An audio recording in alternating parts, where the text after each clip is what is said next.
I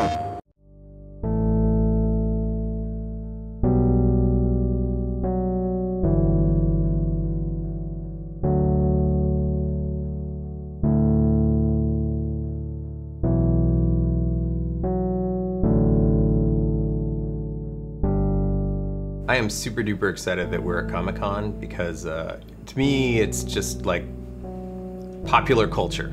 That is it, man.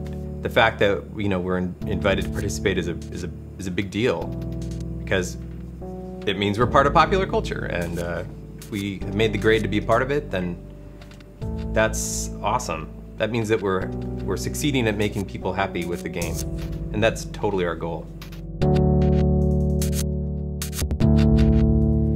It's huge. Going to panels and listening to people talk and stuff like that, it's going to be really cool to be like on the other side and finding out that there's enough people out there that really see inFAMOUS as like this comic book come to life.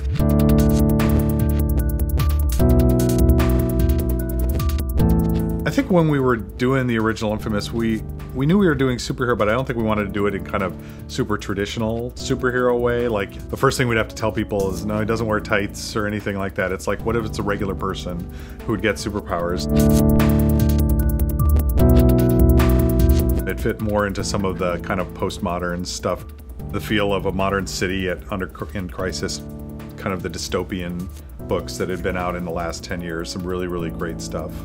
The most direct influences on inFAMOUS don't come from the comics I read growing up. It's from all the media that was influenced by those comics. So it's kind of second generation stuff. So Batman movies, especially the recent Batman movies, have been a big influence for us because they have that sort of spirit of comics in them, but it's filtered through a modern, up-to-date gestalt. The city feels realistic. The characters are flawed. I don't think we wanted to just say, well, here's this comic, let's just go make it, and just change the character. I don't think that would have been a huge failure for us. So this is an honorable treatment of a comic hero. But with a hero that was really designed to make sense and be really fun in the context of a game where you did have choices, important choices, which we always felt were part of becoming a superhero.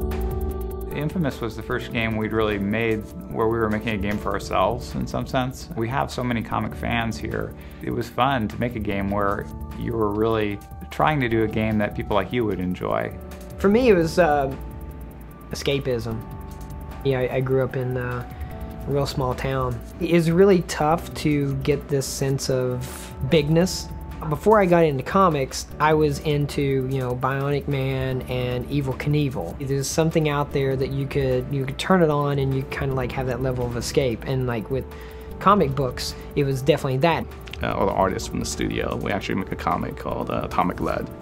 Kind of quit comic for a while, but then kind of got the itch and I kind of start doing my own comic again and print up stuff in Xerox, fold it in half, staple it myself, take it to local comic convention. I think it definitely helps to have that love for that medium, and then you can kind of take that and apply what works and kind of discard the stuff that doesn't work. If you go back to the 1950s Spider-Man when he first started, the stuff is so ridiculous. He's having conversations with his enemies as he's fighting them, like between punches.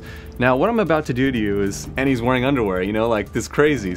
The powers are kind of the element that's still similar to comic books, but then we're trying to marry that with a realistic environment and an art style that makes it more believable to people who aren't necessarily huge comic book fans. But if you go too real, then some of the stuff that we're trying to do, a guy having electricity powers and crazy supervillains, then that doesn't work anymore. So you want to be in that space where that's believable.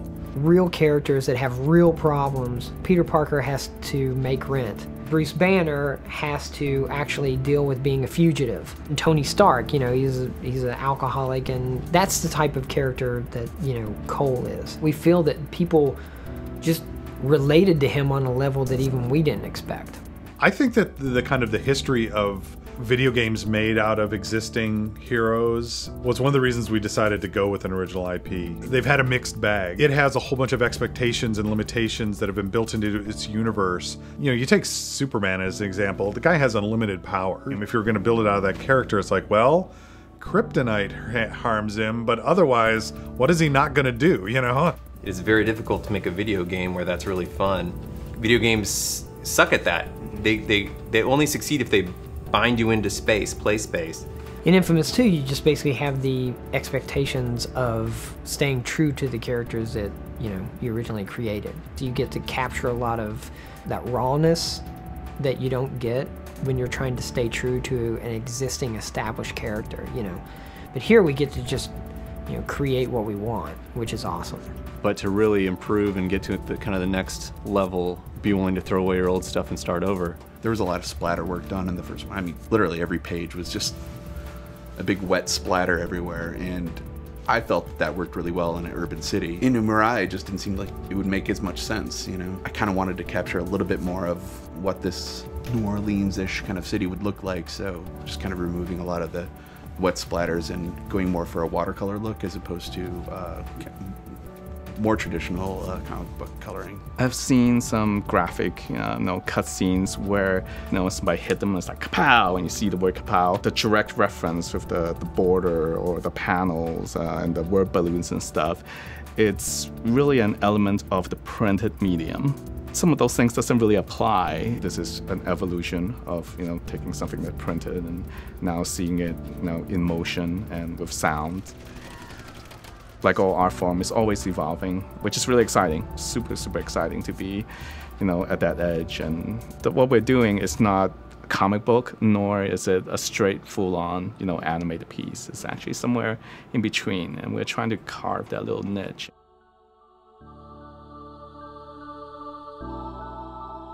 There's an experience that everybody wants to have, which is to be a superhero.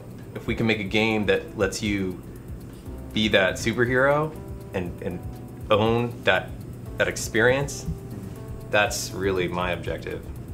And I think we are probably still the underdog, of the whole thing.